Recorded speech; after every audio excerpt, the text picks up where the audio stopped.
Hello everyone, welcome to my YouTube channel. कैसे हैं आप लोग? होपफुली सभी बढ़िया होंगे। आज हम डिस्कस करने वाले हैं सेंट्रल बैंक ऑफ इंडिया की तरफ से एक ह्यूमन कैपिटल के लिए नोटिफिकेशन रिलीज हुआ है, जिसमें काफ़ी अच्छी वैकेंसीज हैं। उन सभी के वैकेंसीज के बारे में हम डिटेल में डिस्कस करने वाले हैं। तो ये सेंट्रल बैंक है, सेंट्रल बैंक की तरफ से नोटिफिकेशन रिलीज हुआ है बेसिकली। और ये सारा का सारा जो नोटिफिकेशन है वो किसके लिए है? ये ह्यूमन कैपिटल मैनेजमेंट के लिए रिक्रूटमेंट है। इस रिक्रूटमेंट एंड प्रमोशन का नाम दिया गया है, जो कि सेंट्रल बैंक की तरफ से है। अब इसमें सेंट्रल बैंक ने क्या है, कुछ जो पोस्ट है वो जोन वाइज है। Recruitment of the zone based officer in junior management grade scale काय के लिए है ये सारी की सारी पोजीशन। ये है जूनियर मैनेजमेंट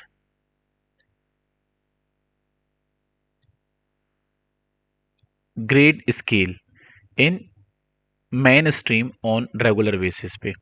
तो इसमें जो इसकी ऑनलाइन रजिस्ट्रेशन की स्टार्टिंग डेट है वो है 21/1/2025 से फॉर्म फिल होना स्टार्ट हो गए हैं। और इसकी जो फाइनल डेट है या लास्ट डेट जो है वो है 9/2/2025 तक ही फॉर्म फिल होंगे। तो ओपनिंग डेट कितनी है? 21/1/2025 से जॉन वेस्ड ऑफिसर के लिए फॉर्म फिल होना स्टार्ट हो गए, और जो उसकी क्लोजिंग डेट है वो है 9/2/2025। ठीक है, आप इसके पहले पहले फॉर्म फिल कर दीजिएगा। वही हम बात करते हैं tentative date of the online examination. March में डेट अनाउंस हो जाएगी कि किसी भी डेट पे ये एग्ज़ाम कंडक्ट करा सकते हैं। वही tentative date of the interview वो अभी अनाउंस नहीं हुई है, वो जल्दी अनाउंस कर दी जाएगी। ठीक है, वही हम इसकी बात कर लेते हैं जोन 22 की। तो जो पहला जोन है इसमें वो है अहमदाबाद। कितना है? अहमदाबाद। तो अहमदाबाद में वैकेंसीज हैं इनकी टोटल 123। कितनी वैकेंसीज हैं? 123, जिनमें से जनरल के लिए है 51 पोस्ट, ईडब्ल्यूएस के लिए 12, ओबीसी के लिए 33, एसटी के लिए 9, एससी के लिए 18 पोस्ट। और जो अलग अलग कैट जैसे पीडब्ल्यूडी में आते हैं, एचआई के लिए एक पोजीशन, ओसी के लिए एक, वीआई के लिए एक और आईडी के लिए एक। और इसमें लैंग्वेज आपको क्या, गुजराती आनी चाहिए। ठीक है, और ये गुजरात में कहाँ कहाँ पोस्टिंग होगी गुजरात की? एक तो गुजरात के दादरा नागर हवेली, दमन एंड दीव में। ठीक है, ये कुछ जगह है जहाँ पे ये पोजीशन पोस्टिंग होगी आपकी। वहीं जो अगला जोन की बात कर लेते हैं, चेन्नई में। चेन्नई में तमिलनाडु, पौंडुचेरी एंड केरला, 3 लोकेशन के लिए पोस्टिंग होगी। लैंग्वेज आपको तमिल और मलयालम आनी चाहिए। एससी के लिए 8 पोस्ट हैं, एसटी के लिए 4, ओबीसी के लिए 15, ईडब्ल्यूएस के लिए 5 और जनरल के लिए 26 पोजीशन है। तो टोटल नंबर ऑफ पोजीशन 58 है। वहीं जो नेक्स्ट पोजीशन है वो है गुवाहाटी के लिए। तो गुवाहाटी में असम, मणिपुर, नागालैंड, मेघालय, अरुणाचल प्रदेश और मिजोरम एंड त्रिपुरा के लिए वैकेंसीज निकली हुई है। इसमें आपको लोकल लैंग्वेज जरूर आना चाहिए। अगर आप असम के हो तो आसमीज लैंग्वेज आना चाहिए, बंगाल से हो तो बंगाली आना चाहिए, बोडो, मणिपुरी, गारो, खासी, मिजो, कोकबोर्गो, ये लैंग्वेज आपको आनी चाहिए। यहाँ पर जो पोजीशन है वो टोटल 43 पोजीशंस हैं, जिसमें से जनरल के लिए 19, ईडब्ल्यूएस के लिए 4, ओबीसी के लिए 11, एससी के लिए 3, एसटी के लिए 6 वैकेंसीज हैं। वहीं हम बात कर लेते हैं हैदराबाद। हैदराबाद में तेलंगाना, आंध्र प्रदेश, कर्नाटका, यहाँ पे तेलुगु और कन्नड़ आपको आनी चाहिए। टोटल नंबर ऑफ वैकेंसी यहाँ पर 42 है। जो जनरल के लिए 19, ईडब्ल्यूएस के लिए 3, ओबीसी के लिए 11, एससी के लिए 3 और एसटी के लिए 6 वैकेंसी है। तो टोटल जो वैकेंसीज हैं यहाँ पे 39 एससी के लिए, एसटी के लिए 19, 71 ओबीएस के लिए, ठीक ओबीसी के लिए और 26 ईडब्ल्यूएस के लिए और 111 जो पोजीशन है वो जनरल कैटेगरी के लिए। तो टोटल नंबर ऑफ जो वैकेंसी है वो है 266 वैकेंसीज हैं जो इसके लिए निकली हुई है। वहीं हम बात कर लेते हैं application form the serving employees subject to fulfil eligibility criteria such as educational experience या existing employees of the Central Bank of India में apply through the proper channel.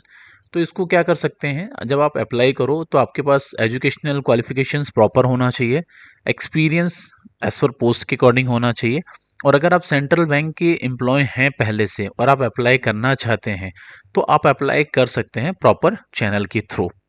ठीक है, तो ये तो पहली प्रोसेस रहेगी। दूसरी में रहेंगे आपके डॉक्यूमेंट वेरिफिकेशन, जिसमें आपके डॉक्यूमेंट वेरीफाई होंगे, एजुकेशनल क्वालिफिकेशंस, एक्सपीरियंस और caste certificates verifications, medical fitness, biometric verification and iris verification of the selected candidates के लिए ये सब सारी चीज़ें की जाएगी। अब एलिजिबिलिटी क्राइटेरिया के लिए सबसे पहले कुछ चीज़ें हैं, जैसे कि नेशनलिटीज़ क्या है, आपको इंडियन होना चाहिए, और अगर नेपाल से हैं या भूटान से हैं, तिब्बतन से हैं, तो उसके लिए आपको एज पर गवर्नमेंट ऑफ इंडिया के रूल्स के अकॉर्डिंग प्रूफ देने पड़ेंगे। वही हम एज रिलैक्सेशन की बात कर लेते हैं, या एज लिमिट की हम बात कर लेते हैं। ठीक है, तो मिनिमम जो एज लिमिट है इसके लिए वो है 21 ईयर। इससे कम के लिए आप अप्लाई नहीं कर सकते हो। जो मिनिमम जो एज है वो होनी चाहिए 21 ईयर। वहीं मैक्सिमम एज की हम बात करें तो 32 ईयर से ऊपर की एज में आप अप्लाई नहीं कर सकते हैं। बट इसमें क्या है, आप एज रिलैक्सेशन का बेनिफिट उठा सकते हैं। ठीक है, अब एज रिलैक्सेशन का बेनिफिट कैसे उठा सकते हैं आप, कि जैसे अगर आप कभी एससी और एसटी कैटेगरी के हैं तो आपको मिनिमम 5 ईयर का एज रिलैक्सेशन का बेनिफिट मिल जाता है। ओबीसी में हैं आप तो 3 ईयर का एज रिलैक्सेशन का बेनिफिट आपको मिल जाएगा।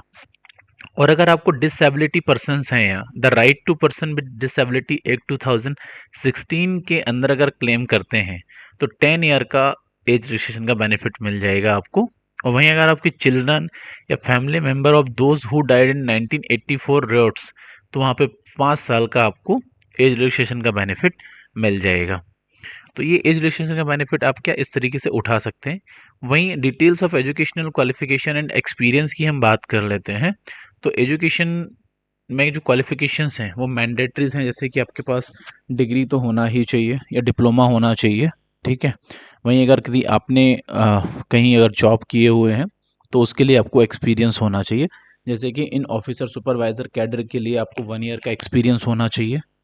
ठीक है, और वहीं द क्लिनिकल कैडर के लिए 3 ईयर्स का यहाँ पे आपको एज रिलैक्सेशन का प्रूफ देना पड़ेगा। और ये आपकी सारी की सारी पोस्टिंग क्या जोन वाइज होगी। और इसमें अगर हम पे स्किल्स की बात कर लेते हैं तो जो जोन बेस्ड ऑफिसर होंगे इनकी जो ग्रेड होगी वो असिस्टेंट मैनेजर की होगी स्केल 1 के हिसाब से। अब जो स्केल ऑफ पे में होगा तो मिनिमम सैलरी जो होगी आपकी यहाँ पे बेसिक वो होगी 48,480 रुपीज़। ठीक है, और वहीं हम मैक्सिमम सैलरी की हम बात कर लेते हैं तो मैक्सिमम सैलरी होगी यहाँ पे 85,920। अभी ये जो पे स्केल है वो 7th पे स्केल के हिसाब से आपकी सैलरी होगी। बाकी जैसे ही 8th पे स्केल लगेगा तो उसके अकॉर्डिंग आपका इंक्रीमेंट यहाँ पे हो जाएगा। वहीं हम बॉन्ड की बात कर लेते हैं तो इसमें जो बॉन्ड रहेगा आपका वो मिनिमम 2 ईयर का आपको पीरियड सर्व करना पड़ेगा, तब तक आप जॉब नहीं छोड़ सकते हैं। और the selected candidate shall executed the bond of 3 lakh rupees for a period of 3 year from the date of joining the bank. तो ये 2 ईयर का नहीं, बेसिकली 3 ईयर का बॉन्ड रहेगा आपको। अगर आप उसके पहले जॉब छोड़ देते हैं तो आपको 3 लाख रुपए एज अ पेनल्टी पे करनी पड़ेगी। दूसरा, the candidate should have minimum civil score of 650 या above the time of joining. तो इसमें आपका सिविल स्कोर भी चेक किया जाएगा जो कि 650 से अबव होना चाहिए। अगर इससे कम का आपका सिविल स्कोर है तो भी आपकी ज्वाइनिंग नहीं हो पाएगी। बाकी इसमें जो हम सिलेबस की बात कर लेते हैं तो 4 सब्जेक्ट रहेंगे: English language, banking knowledge, computer knowledge, present economic scenario and general awareness.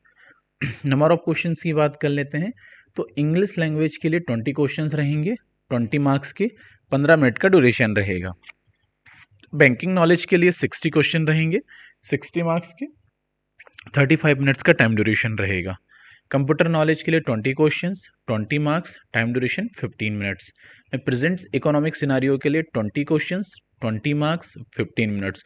तो टोटल जो नंबर ऑफ क्वेश्चन होंगे वो 120 होंगे, मैक्सिमम मार्क्स 120, और total allotment for each test के लिए 80 मिनट्स आपको देने होंगे। मतलब 80 मिनट्स का टाइम आपको मिलेगा 120 क्वेश्चन के लिए।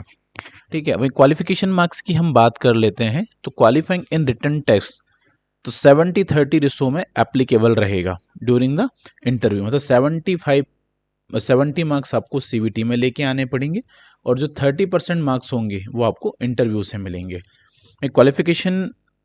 Qualifying marks in written test 50% for general category, 45% for ST, SC, OBC और PWD के लिए रहेंगे और maximum marks in interview shall be 100। इससे ऊपर के मार्क्स आपको नहीं मिलेंगे। इसमें भी 50%, 55% जो सेम क्राइटेरिया CBT का है वही इंटरव्यू का भी रहेगा। अब इसके लिए आपके जोन के अकॉर्डिंग जो अलग अलग जिस जिस जोन से हैं, वो अहमदाबाद से लेकर रायपुर तक के जोन है, यहाँ पे टोटल आपके 30 सेंटर्स होने वाले हैं। तो वो आप इसको चूज़ कर सकते हैं फॉर ऑनलाइन टेस्ट के एग्ज़ाम के लिए ड्यूरिंग द फॉर्म फिलिंग के लिए। भाई फॉर्म फिलिंग की हम फीस की बात कर लेते हैं। तो जो SC ST के कैटेगरी के स्टूडेंट हैं, ठीक है, शेड्यूल कास्ट के हैं या PWD कैटेगरी के कैंडिडेट हैं या फिर वुमेन हैं, तो उनकी जो एप्लीकेशन फ़ीस है वो 175 रुपीज़ रहेगी, प्लस GST रहेगी, प्लस पोर्टल के चार्जेस रहेंगे जो आपको पे करने होंगे।